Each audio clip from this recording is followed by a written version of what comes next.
Welcome to Vision Plus, a program featuring a positive outlook, dealing with everyday situations of marriage, children, and business. Believing Philippians 4:13, I can do all things through Christ who gives me strength. Teacher, author, speaker, delighting audiences from New York to Sacramento with a heart and message for the people today. Bonnie would like to remind you of the 800 number on the screen. Please feel free to call at any time throughout the broadcast and share your concerns. Leave your prayer request and someone will pray with you. And now, teacher, author, and speaker, Bonnie. Hello and welcome. This is part 2 of Nicole and Chris and Danielle and little Chris Burns' story from Phil Campbell Church of God in Phil Campbell, Alabama. And she had been in the tornado when it happened in Alabama on April 27, 2011.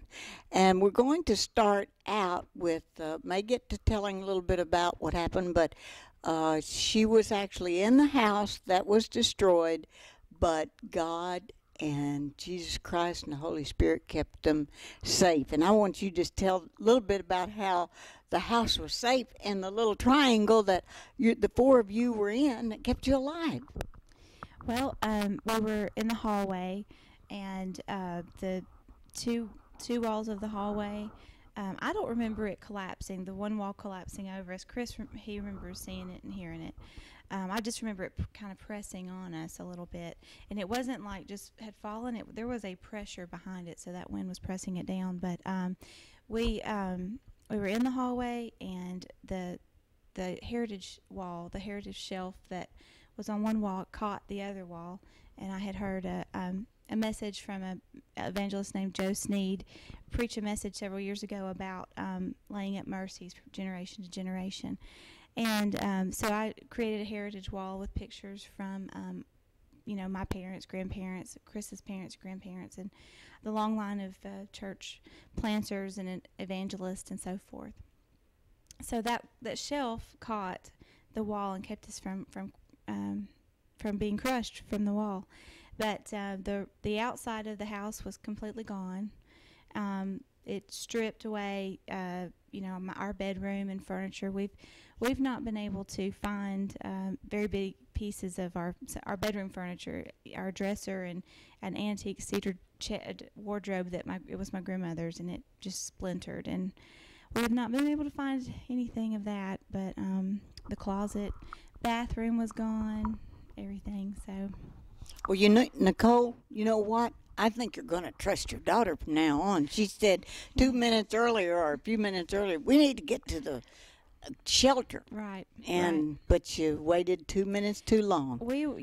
So we're going to trust Danielle from now on. Yes. When she says, let's go to the shelter or whatever she says, you're going to trust her. I think we're all going to be a little jumpy for a while, and the shelter's where we're going to, anytime there's tornado risk, I think that's where we're going to be hanging out, is at the shelter. So we're going to have to take some cards or some kind of board games or something to bide our time, but it'll be better than going. And we'll have to take the cat with us because he's been through thick and thin. He survived all of that. That was a miracle in itself. He was under my son's bed in the corner of the house, and there was a futon mattress under it, and he's 17 pounds. He's a big boy, and he wedged himself up under that bed. And when we crawled out and kind of came to our senses and began looking around, I saw that the bed had collapsed onto that futon mattress, and I thought, there's no way he survived. So I told Danielle, she was, Mom, where's Smudge? And I said, honey, it's okay. Let's focus on getting safe. We got to find some place to go. And an hour after things had kind of calmed down, and Chris and little Chris were out looking for neighbors and trying to help, an hour later, Smudge comes crawling out from the rubble. He was fine. And Chris, we were down at the neighbor's cellar underground, and Chris hollered through the hole, Nicole, you need to come get this. And I went up there, and there he was, and he was just scared. He was a scaredy cat.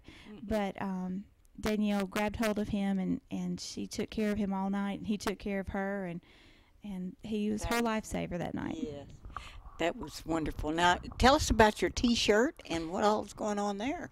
Well, it says black and gold cats stick together, and that is Russellville High School.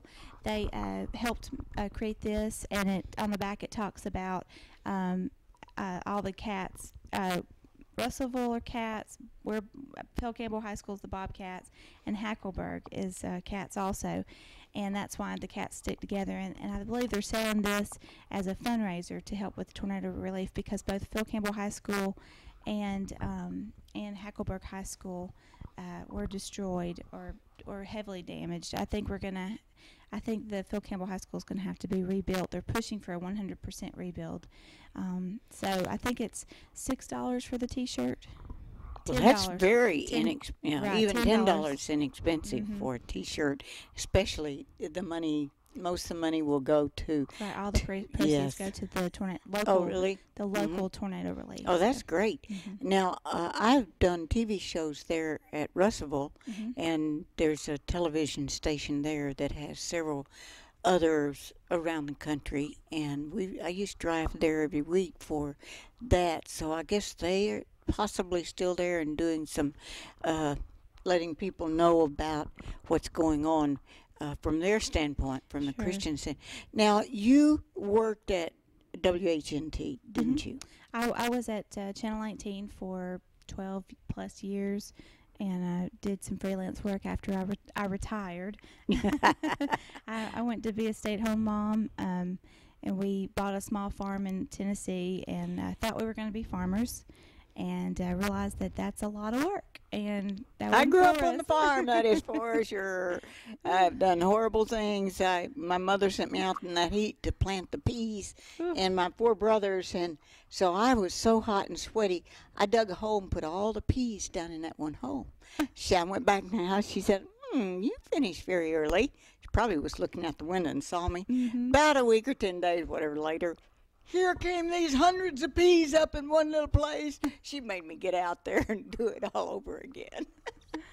So it is hard work. It is a lot of hard work. But you have some good news. You actually got an offer on your farm for cash.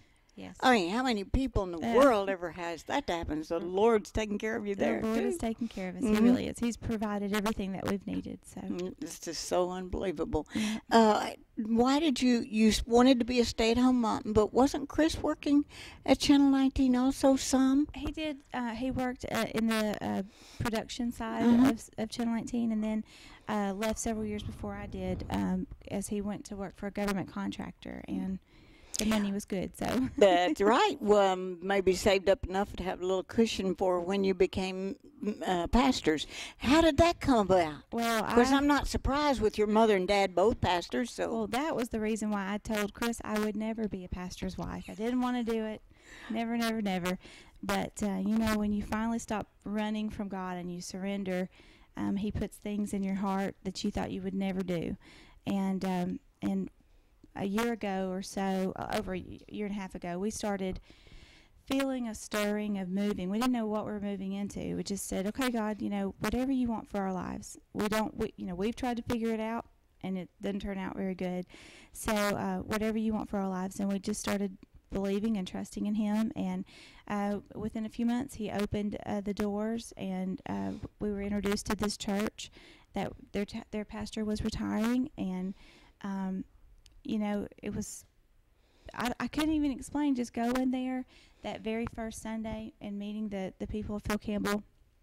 We fell in love with the whole place. I mean, we've lived in great places, but I've never felt the love that I have for a city like this. And it's just, I've loved where I've lived before. It's not that I hated it. I loved it. But this just feels like home, and the people there feel like family. And God just gave us a calling there and a heart for this city. And as much as, it makes sense to leave, there's no way we're leaving. We know that God has us there for a reason. And, I'm not sure why things have happened, but I've seen his hand over the last 3 weeks since the storms. And I know that he's with us there, and I know that he loves Phil Campbell, Alabama. I know that. Well, what's the statistics, or do you know yet? Because I understand there's still some people missing. I don't know the totals, but it was almost 30 last time I heard. That We were and actually we don't have that were actually killed deceased. in Phil Campbell. Mhm. And our problem is we don't have internet. We don't have television, so we're kind of in our own little bubble. You just kind of you hear word of mouth and.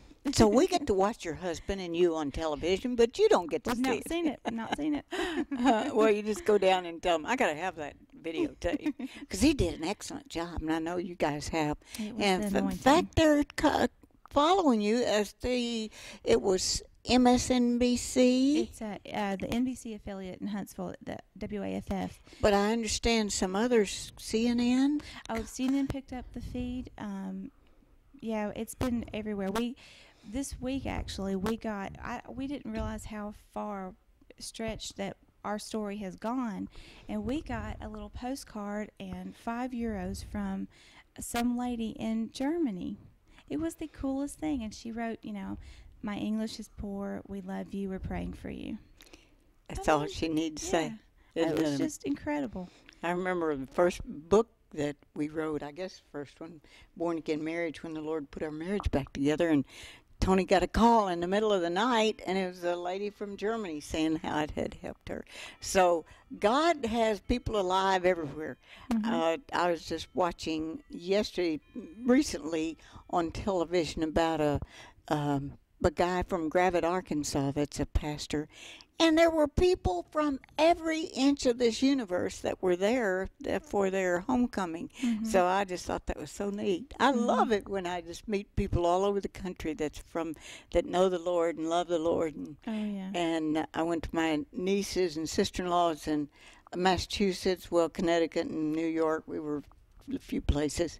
And every place it says, for me and my house, we will serve the Lord. Mm-hmm. That's been one of my favorites, too. Mm-hmm. Well, and your mother is a counselor now, and they still are over the homeschoolers in I think they had 80 plus graduates this year. Is that right? And there's like 300 altogether that's in homeschool. Oh, yes. And maybe group. more. But the graduates, and your sister is the speaker. Noelle Nash. Yes, Noelle Nash. She is. I remember her many times at school too. Both of you did so really well in school. Well, thank you. You got to go to. Did you get to go to Auburn? Or no, that was Noelle. Noelle? Yes, I knew one of you did. Noelle went to Auburn, and she learned how to be a construction foreman. And you would think, she's very soft-spoken and so sweet. But those guys were afraid of her. And when she came in and said, this needs to be done, they'd get it done. And so she's just great. She's an estimator in Birmingham now for Thornton Homes. And she and her husband have two of the sweetest, craziest kids I have ever seen in my life. Except for Chris Jr. and little Chris and Danielle. I don't know. Charlie is their 5-year-old, and he talks like a little 50-year-old man. He is so smart, and some of the things that comes out of his mouth is just, you're like, really? Well, we're going to recap what happened to you and the family, how the Lord took care of you in that house that was totally destroyed. Couldn't even find just sticks of your furniture left. So just recap that for the audience that may not have watched last week. Okay. We were in our house in Phil Campbell, Alabama. The tornado ripped through the house. Well, while we were in it, we don't try that at home. Always go to the shelter, and that's something that we will do from now on. Thank you, Danielle, for encouragement. And the Lord He really put His hand of protection. I've been standing on Isaiah 41:10, and it talks about that God will hold you in His righteous right hand. And I believe that His righteous right hand was over our family, and He kept the wall from falling on us with using our heritage shelf there. And the amazing thing to have even an ironing board that kept your daughter safe from that. The refrigerator kind of scooted over one end of that A-frame, and then the ironing board, the closet opened up and was swept away, and the ironing board fell forward, and it just stayed there, and it capped the other end. And we couldn't figure that out, but okay, whatever God wants to use is fine. And when we started looking at our stuff on the ground, all of the kitchen upper cabinets had to fly over us to land where they landed. Some of the hardest things to look at were my grandmother's china, grandmother Mays's china that I had gotten, and it was shattered. Not one piece survived. It was in my corner cabinet, but just the cabinets themselves being thrown at us would have killed us. But much less all of the shards of glass that went over us. I love crystal and pretty glass things, and I don't know if I'll be collecting glass again because it could have really been bad. But the Lord has kept us around for some reason, and I just give Him the glory for that. And I want to be whatever vessel He wants to use me for. I keep thinking about Psalms 84:11, and it just fits you so. The Lord is your sun and shield. Mm-hmm. He will give grace and glory. No good thing shall be withheld from the Burns family who walk uprightly. And that would be, of course, Noel, Danielle, Chris. I hate to call him Big Chris because he's not 300-pounder. Yeah. And little Chris. Yeah. Didn't Chris decide he had a different name there for a while, your son? Well, when he was born, Chris wanted to name him Chris after himself, but I didn't want to have two Chris's in the house. I wanted to be able to differentiate when I was hollering. Not that we wives do that. Right, exactly. Or mothers. We beckon. Beckon. So I like that. I called him Taylor, and so we called him Taylor, and he was Taylor up until 3rd grade, I think. We moved out to Hazel Green, and when they ask you, what do you want to be called, he said, I want to be called Chris. And so he changed his name back to Chris, and now, Bummer, is it Taylor? Mm-hmm. That's my maiden name. That was a good name. I know.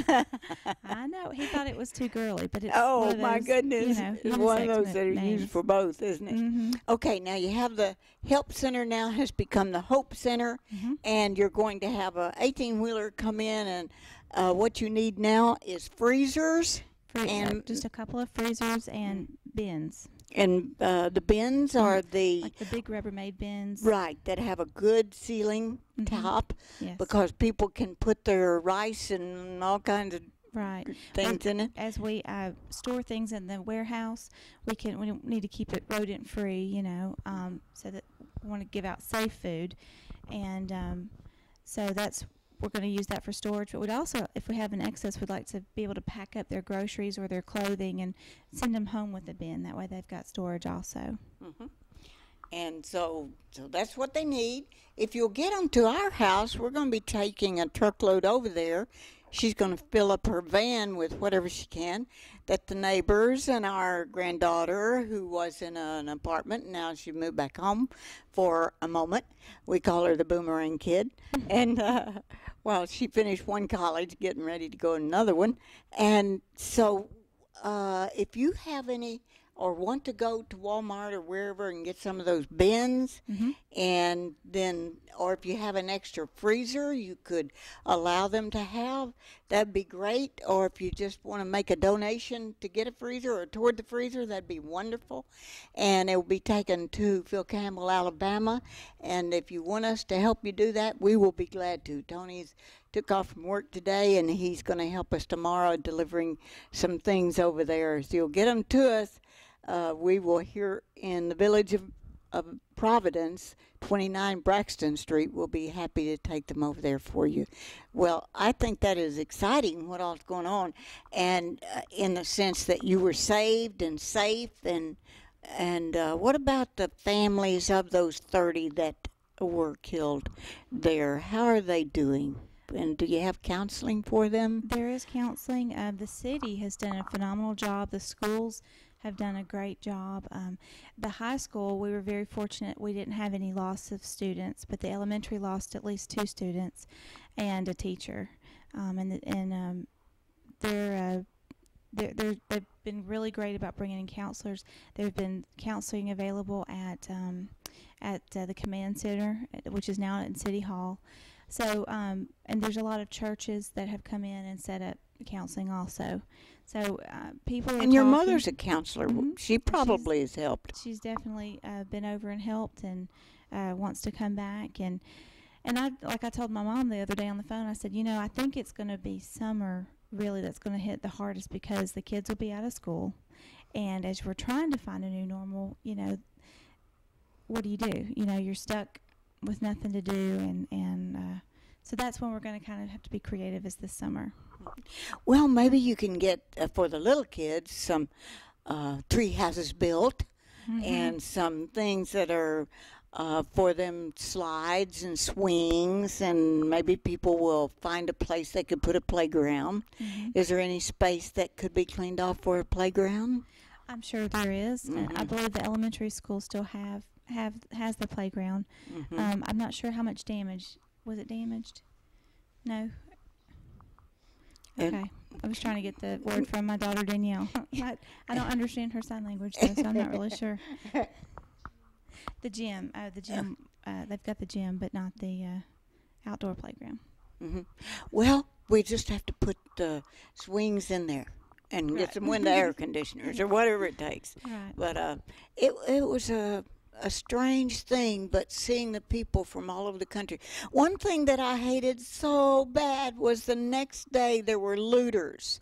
I just think that's the saddest thing. And Mississippi, Arkansas, Tennessee, Georgia, Ringo, Georgia, which is very close to Chattanooga, some horrible things there, in addition to Phil Campbell. But I didn't hear of any looters over at Phil Campbell. Well, maybe you had a prayer covered. The Lord has helped us, but neighbors, watching out for neighbors for sure. Especially those who, like our next door neighbors, they were in the hospital for weeks and were not able to go through their stuff. So any of us who were out and we saw people going through their stuff, we wanted to know who they were. Did they know them? We'd ask them questions. I met their daughter for the first time, and I grilled her. I was like, tell me something that I know about your mom, because I wanted to make sure that was really, her daughter. But one guy, I was so angry about this. He was taking a four-wheeler out. He said, I need to get this four-wheeler out of here. And the other guy said, I don't think so. That's my four-wheeler, and you do not belong here. So he would. Wow. They had brought busloads of people that were actually criminals sent down from New York or Chicago or somewhere, and that was their job, was to loot. And so we just need to be, I was so happy when they made you register, sign up and register, use a picture ID, so you couldn't even go and help in a lot of places unless you had that registration. Yeah. So, but the good thing is, I think the prayer of the people, and like you said, neighbors watching neighbors has helped to have that. I know when that tornado hit that we were in Arkansas, and we walked by, our church was a slab, not a thing. You wonder, where did the songbooks go to? Where did the things go to?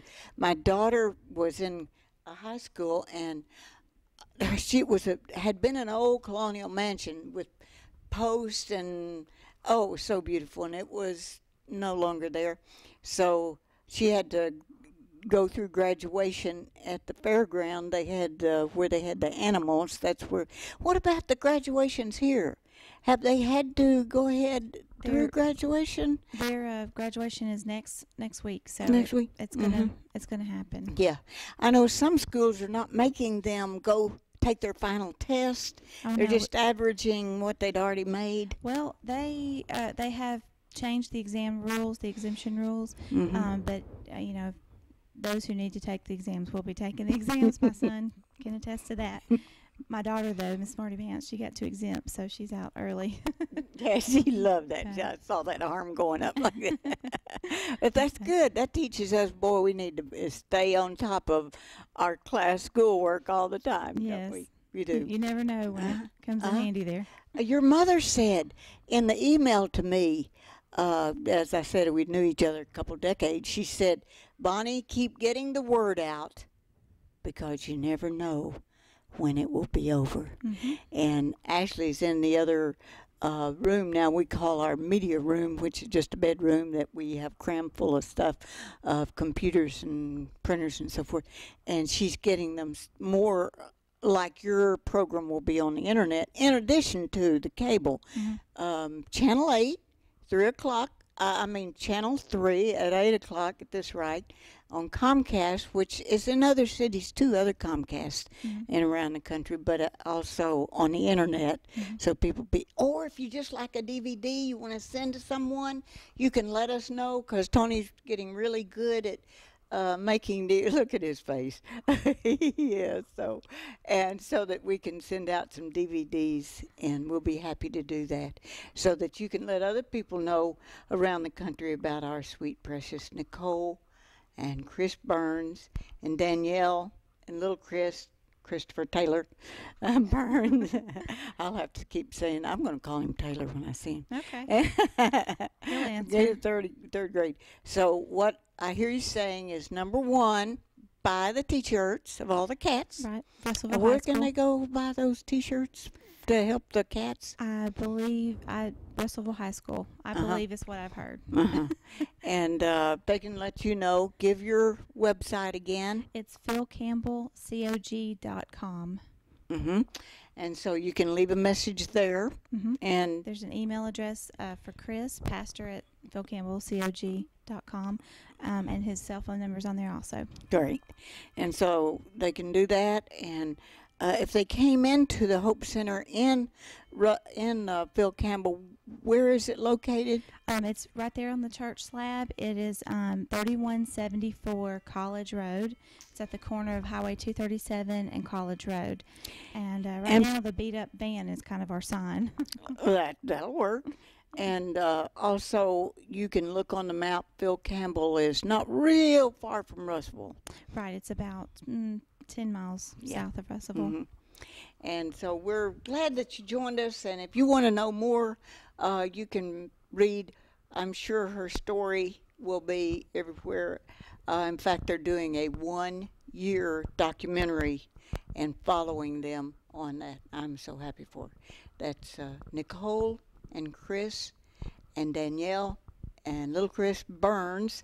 And as you may know, their parents as Pastor Mike and Kathy, Dr. Kathy Mays. I'm Bonnie Libhart, along with Tony and Danielle and Nicole and Ashley and all of us that are here. Bless your heart for watching.